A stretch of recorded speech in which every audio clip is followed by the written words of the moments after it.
अस्सलाम वालेकुम। Welcome to my channel voice over by Amna Shah. I hope कि आप खुश होंगे। कहानी शुरू करने से पहले आपसे रिक्वेस्ट है कि अगर आपको मेरा कंटेंट पसंद आता है तो प्लीज़ मेरे चैनल को सब्सक्राइब करें और लाइक करें। आइए कहानी का आगाज़ करते हैं। तुम दूसरों के लिए अपनी ज़बान नापाक ना करो, जो जैसा करेगा उसका नतीजा भी खुद ही भुगतेगा, मंजूर अहमद ने सख्त लहजे में कहा। फिर मेरी तरफ मुतवज्जे होते हुए बोला, थानेदार साहब, आप नसीर के बारे में क्या खबर लाए हैं? मैंने कहा, पहले तुम लोग अपनी बात मुकम्मल कर लो, फिर मैं कुछ बोलूँगा। वो दोनों एकदम चुप हो गए। फिर मंजूर अहमद ने पूछा, नसीर अहमद खैरियत से तो है ना? खैरियत नहीं है चाचा, मैंने दिल कड़ा करके कहा। नसीर अहमद अब इस दुनिया में नहीं है। दिलशाद बेगम के मुंह से एक चीख नुमा आवाज़ बरामद हुई। हाय वे मेरी यार रब्बा, मेरा जवान जहान बच्चा खा गई वो डायन। मेरा एक ही पुत्र था, जाने किसकी नज़र लग गई इसे। वो सत खज़मी के पीछे जाता, न अपनी जान गंवाता। फिर उसने बाकायदा बैन करके रोना शुरू कर दिया।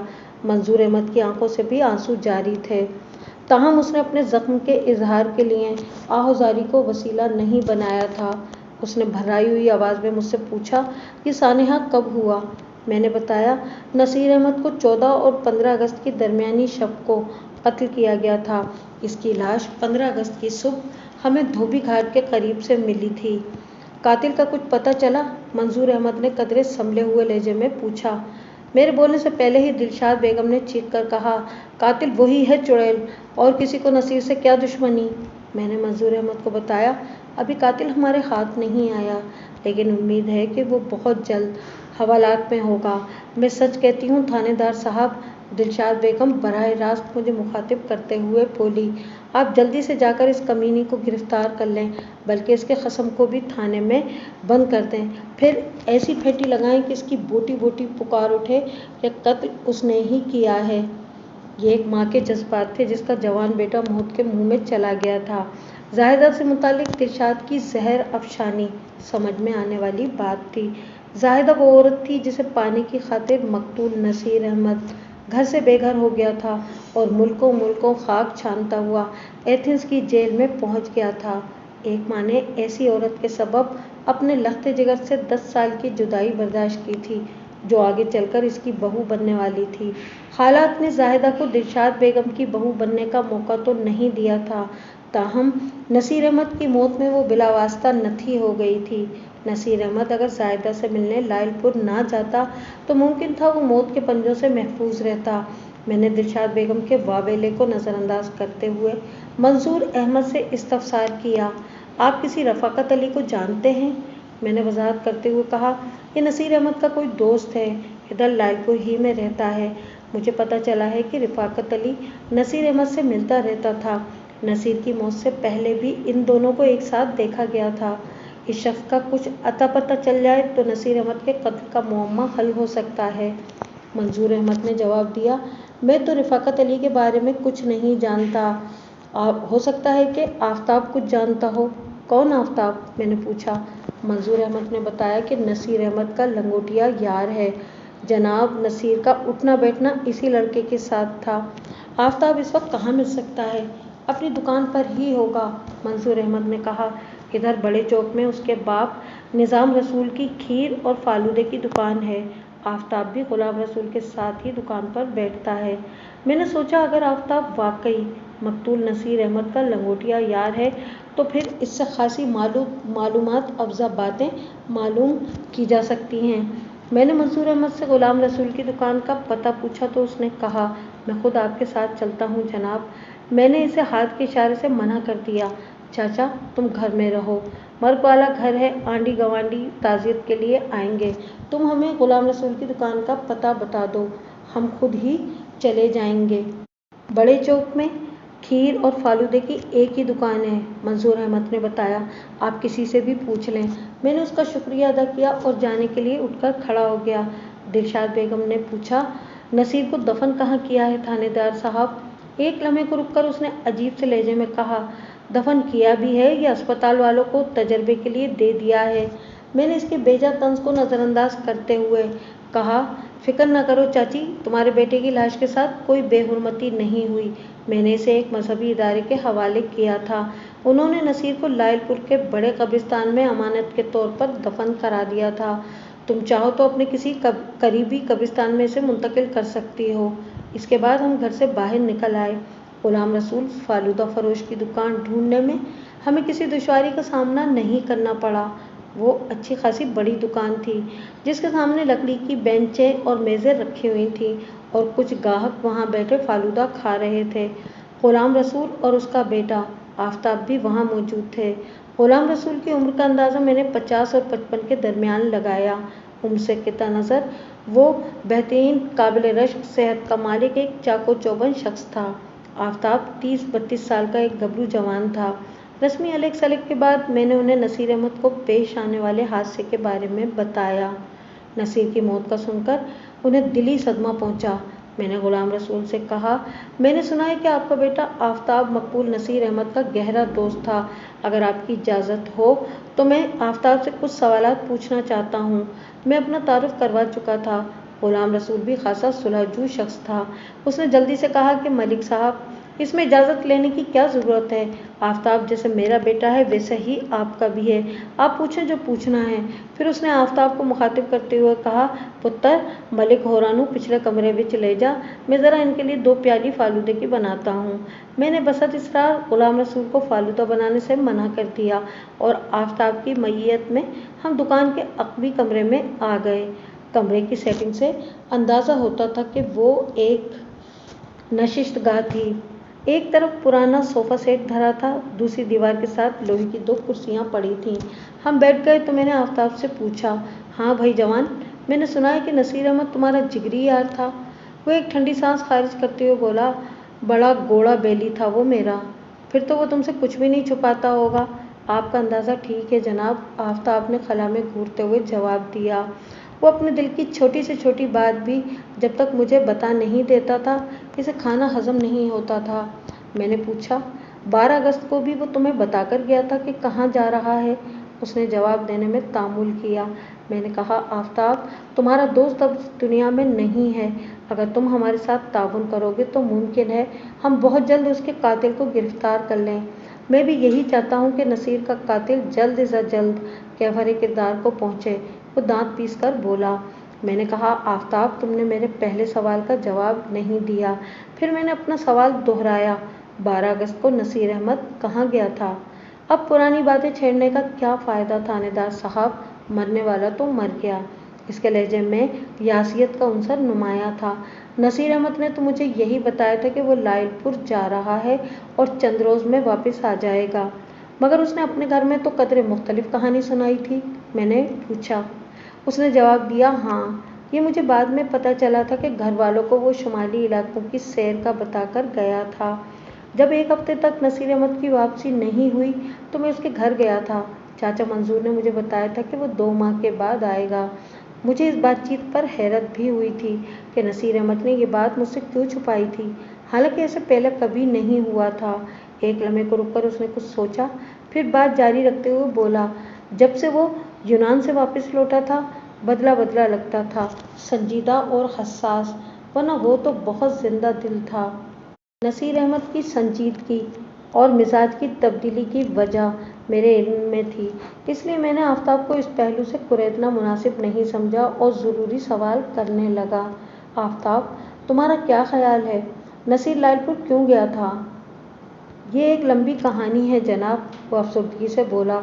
अगर मैंने सुनाना शुरू कर दी तो आपको कई दिन तक हमारा मेहमान बनकर रहना पड़ेगा। मैंने कहा, मैं पूरी कहानी से वाकिफ़ हूँ बरखुरदार, बस तुमसे तस्दीक चाहता हूँ। क्या नसीर अहमद जाहिदा से मुलाकात करने लायलपुर गया था? उसने इस बात में जवाब दिया। मैंने पूछा, क्या वो इससे पहले भी लायलपुर जाता रहा था? मेरा मतलब है जब वो मुल्क से बाहर नहीं गया था और यहीं लाहौर में क्लर्की करता था। उसने मेरी मालूमात पर हैरत से आंखें फैलाईं। आप तो बहुत कुछ जानते हैं जनाब, ये सब कुछ मेरे फ़राइज़ का हिस्सा है, मैंने कहा। फिर पूछा, तुमने मेरे सवाल का जवाब नहीं दिया पुत्र।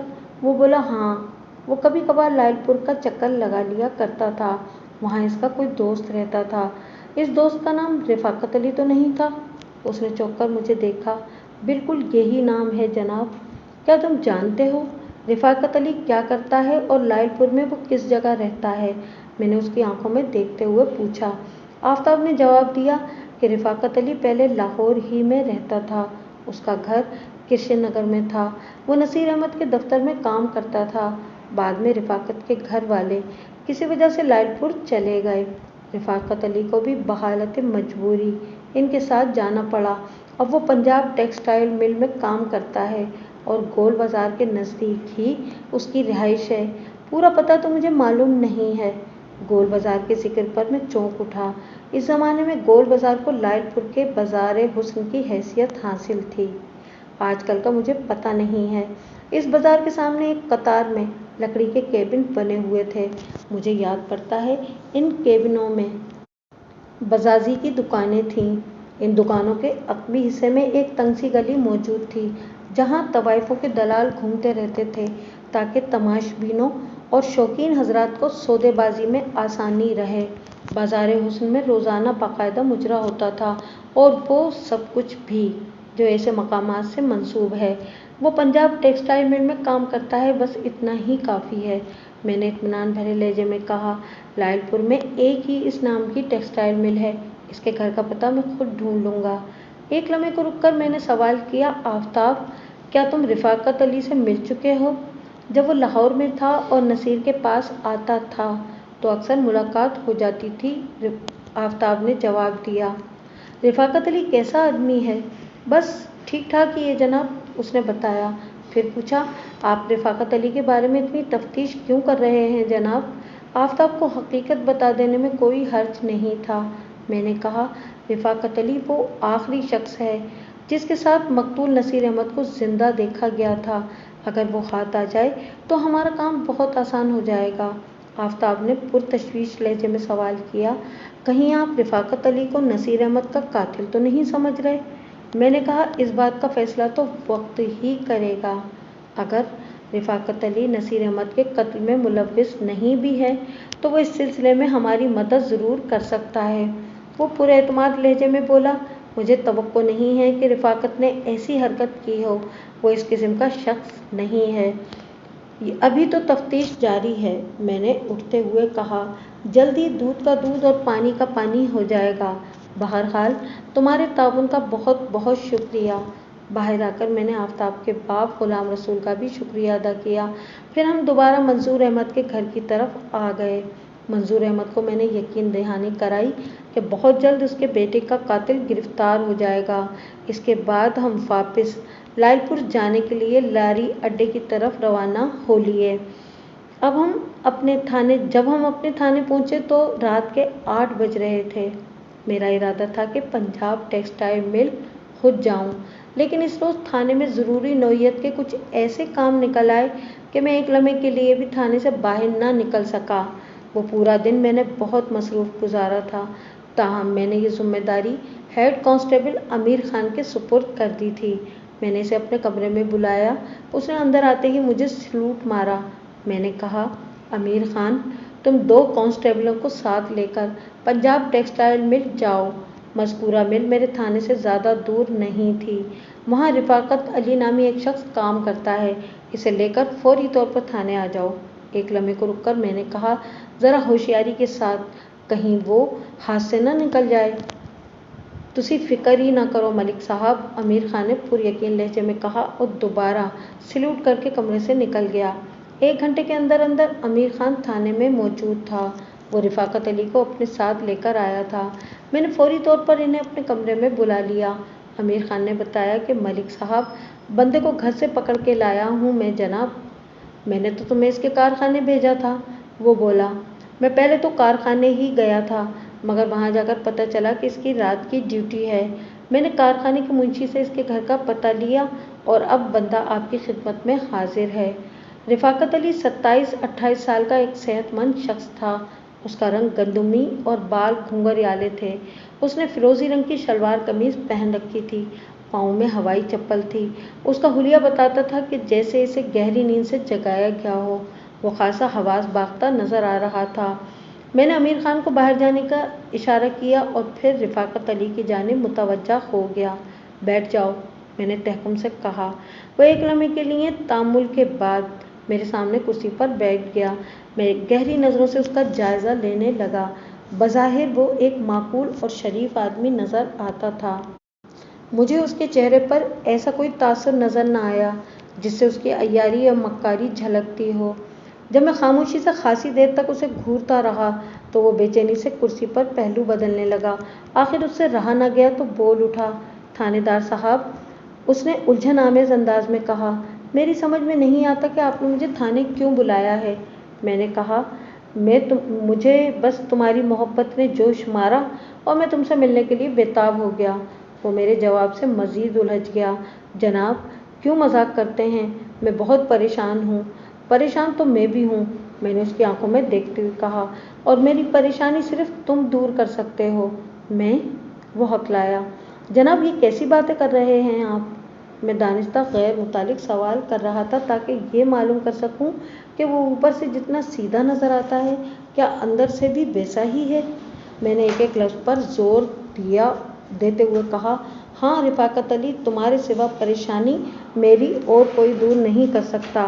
کیسی پریشانی جناب؟ اس کی آنکھوں میں سینکڑوں خدشات کروٹیں لے رہے تھے۔ میں تھوڑی دیر خاموش رہ کر اپنے ہاتھوں کو دیکھتا رہا، پھر اچانک دھماکہ خیز انداز میں کہا، تمہارے دوست نصیر احمد کو کسی نے قتل کر دیا ہے۔ اوہ! اس کا چہرہ خم و اندوہ کی آماجگاہ بن گیا۔ یہ کب کی بات ہے؟ بمشکل اس کی زبان سے ادا ہوا۔ میں نے اس کے سوال کو نظر انداز کرتے ہوئے کہا، اور تم وہ شخص ہو جو قتل ہونے سے پہلے جسے نصیر احمد کے ساتھ آخری بار دیکھا گیا تھا۔ یہ سنتے ہی اس کے ہاتھ پاؤں پھول گئے۔ جناب، میں اس بارے میں کچھ نہیں جانتا، اس نے لرزاں لہجے میں کہا۔ میں تو سمجھ رہا تھا کہ وہ واپس چلا گیا ہوگا لاہور، اور اب تو اس بات کو بھی کافی دن گزر گئے ہیں۔ بات پرانی تو ضرور ہو گئی ہے رفاقت علی، لیکن ابھی ختم نہیں ہوئی، میں نے سخت لہجے میں کہا۔ مجھے نصیر احمد کے قاتل کی تلاش ہے۔ جب تک وہ مجھے مل نہیں جاتا میں سکون سے نہیں بیٹھوں گا، اور قاتل تک مجھے تم پہنچاؤ گے۔ میں؟ وہ ہراساں لہجے میں مجھے دیکھنے لگا۔ میں نے ٹھوس لہجے میں کہا، ہاں رفاقت علی، تم 14 اگست کی شام تم ان کے ساتھ ہی غریب نواز ہوٹل سے نکلے تھے، اور اسی رات نصیر احمد کو بے دردی سے قتل کر دیا گیا۔ مجھے بتاؤ، تم دونوں ہوٹل سے نکل کر کہاں گئے تھے؟ اس نے بتایا کہ وہ قریب روز ہی نصیر احمد سے ملنے اس کے ہوٹل جاتا تھا جہاں وہ منیر حسین کے فرضی نام سے ٹھہرا ہوا تھا۔ پھر اس نے مجھے نصیر احمد کے مشن کے بارے میں بتایا تفصیل کے ساتھ۔ یہ ساری باتیں مجھے پہلے ہی معلوم ہو چکی تھیں۔ اس کا بیان ختم ہوا تو میں نے کہا، یہ سب کچھ میں تم سے زیادہ جانتا ہوں۔ فی الحال تم مجھے یہ بتاؤ کہ 14 اگست کی شام ہوٹل سے نکلنے کے بعد تمہاری کیا سرگرمیاں رہی تھیں؟ تم دونوں کہاں کہاں گئے تھے اور کیا کیا کرتے رہے تھے؟ اس رات تم نے نصیر احمد کو کہاں چھوڑا تھا؟ ایک لمحے کے توقف سے میں نے اضافہ کیا، اگر تم سب کچھ سچ بتا کر قانون کے ساتھ تعاون کرو گے تو میں تمہیں کچھ نہیں کہوں گا، ورنہ میں تمہیں نصیر احمد کے قتل کے الزام میں سیدھا جیل بھجوا دوں گا۔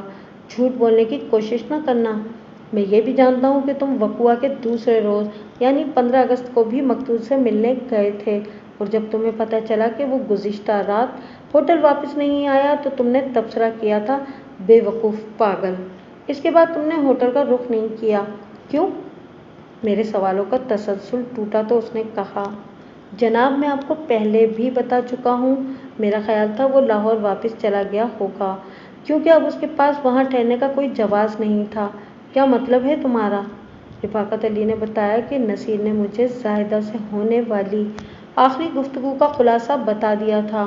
وہ بہت دل شکستہ اور مایوس نظر آ رہا تھا۔ اس کے ساتھ بہت بڑا ظلم ہوا تھا جناب۔ جس عورت کی خاطر اس نے اپنی زندگی بدل ڈالی، پردیس کاٹا، وہ عورت کسی اور کی ہو گئی۔ ایک لمحے کو رک کر اس نے کچھ سوچا، پھر پرخیال انداز میں بولا، خیر اس میں زاہدہ کا بھی کیا قصور، نصیر ہی بدقسمت تھا۔ اس کا مقدر اچھا ہوتا تو وہ ایتھنز کی جیل میں اپنی زندگی کے 8 قیمتی سال نہ گنواتا، اور وہ بھی جرم بے گناہی میں۔ تقدیر کے کھیل بھی نرالے ہوتے ہیں۔ میں نے کہا، رفاقت علی، تم فلسفہ اور منطق فی الحال ایک طرف رکھ دو اور مجھے یہ بتاؤ کہ وقوعہ والے روز तुम दोनों होटल से निकलकर किधर गए थे? मैंने एक बात खास तौर पर महसूस की कि मैं जब भी ये सवाल करता था वो जवाब में गैर मुताल्लिक कोई किस्सा छेड़ देता था। इस बात से मैं खटका और मैंने सोचा कि यकीनी तौर पर कहीं ना कहीं कोई गड़बड़ ज़रूर है, वरना इसकी झिझक क्या मायने रखती थी। ये कोई इतना मुश्किल सवाल तो नहीं था। रफ़ाकत अली ने एक मर्तबा फिर जवाब देने में तामुल किया तो मैंने कहा, मुझे सख्ती पर मजबूर ना करो, तुम हवालात की एक रात भी बर्दाश्त नहीं कर सकोगे। मेरे रोबदार और अटल लहजे ने से बोलने पे मजबूर कर दिया। इसने बताया, इस शाम नसीर की तबीयत बहुत ख़राब हो रही थी। वो बातों ही बातों में कई बार खुदकुशी का इरादा भी जाहिर कर चुका था। मैंने सोचा इसका दिल बहलाने के लिए थोड़ी सी तफरीक की जाए। वो खिलाफ़े मामूल मेरे साथ जाने के लिए तैयार हो गया। हालांकि वो होटल से ज़्यादा देर के लिए बाहर नहीं जाता था, लेकिन इस शाम उसने कोई तरद्दुद नहीं किया और फौरी तौर पर होटल से निकल आया। वो एक लम्हे को रुका तो मैंने पूछा, तुम मकतूल को किस किस्म की तफरीह कराने ले गए थे? मेरे जहन में कोई ख़ास प्रोग्राम नहीं था, उसने बताया। मैंने नसीर से कहा कि वो मेरे साथ घर चले, रात का खाना वो मेरे घर में खाए। नसीर ने कहा कि यार, मुझे बहुत घुटन महसूस हो रही है, सीने में सांस रुक रही है, खुली हवा में चहलकदमी करते हैं।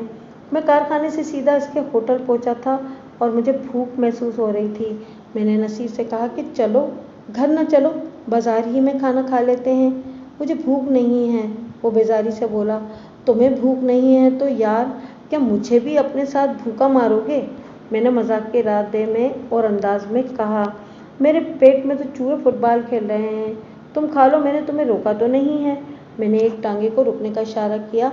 घंटा घर चलते हैं यार, वहाँ बड़े अच्छे तिक्के कबाब मिलते हैं। मैं दरअसल ये सब कुछ नसीर की दिलजोई के लिए कर रहा था, खाना तो मैं घर जाकर भी खा सकता था। वो गहरी चोट खाए हुए था, इसका दिल बहलाने की कोशिश कर रहा था।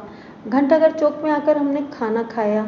नसीर ने मेरे बेहम इसरार पर 2-4 लुक़्मे ही लिए थे। हम फारिग हुए तो उसने सरसरी लहजे में कहा, यार रफ़ाकत, फ़िल्म देखते हैं। मैंने रास्ते में एक सिनेमा पर मुसर्रत नज़ीर की एक फ़िल्म का बोर्ड लगा देखा था। मुसर्रत नसीर की पसंदीदा अदाकारा थी, ये बात मैं जानता था, लेकिन अगर मैं इसके साथ सिनेमा चला जाता तो वापसी में आधी रात तो हो ही जाती, क्योंकि वक्त इतना हो चुका था कि हम आखिरी शो ही देख सकते थे। मुझे घर वालों को जवाब देना मुश्किल हो जाता। फिर जाने मेरे दिल में क्या आई कि मैंने नसीर की ख्वाहिश पूरी करने का फैसला कर लिया। इसकी हालत ने मुझे दिलगीर कर दिया था। मैंने सोचा कि घर वालों से कोई भी बहाना कर लूँगा। चलो, अगर सिनेमा देखकर नसीर ज़रा संभल जाता है तो कोई हर्ज नहीं। मैं इसके साथ सिनेमा फ़िल्म देखने चला गया। फ़िल्म ख़त्म हुई, ताहम सिनेमा से बाहर आए तो मैंने नसीर से कहा कि वो भी मेरे साथ ही घर चले। रात वो मेरे घर पर गुजारे, सुबह लाहौर चला जाए। इसकी जी में जाने क्या आई कि उसने मेरे साथ जाने की हामी भर ली। हम जैसे ही गोल बाजार के करीब पहुंचे, नसीर ने कहा, यार आज तो ज़रा मौज मेला करने को दिल चाह रहा है। मैंने मशकूक अंदाज में से घूरा। वो जल्दी से अपनी सफाई पेश करने लगा। यार रफ़ाकत, तुम मुझे गलत ना समझो, बस आज कोई अलमिया गाना सुनने की तबीयत है, सिर्फ मुजरा और कुछ नहीं। मुझे उसकी हालत पर रह रह कर तरस आ रहा था। मैंने मोहतात अंदाज में कहा, मेरा लहजा ऐसा था कि इसकी दिल शिकनी भी ना हो और मैं भी बच जाऊं। यार नसीर, मैं तो अब घर जाऊंगा, बहुत देर हो गई है, ये शौक तुम्हें तन्हा ही पूरा करना पड़ेगा। ठीक है यार, जैसी तुम्हारी मर्जी, अब तो मुझे सारी ज़िंदगी तन्हा ही गुजारना है अपने साथ। अभी से आदत डालूंगा तो बात बनेगी।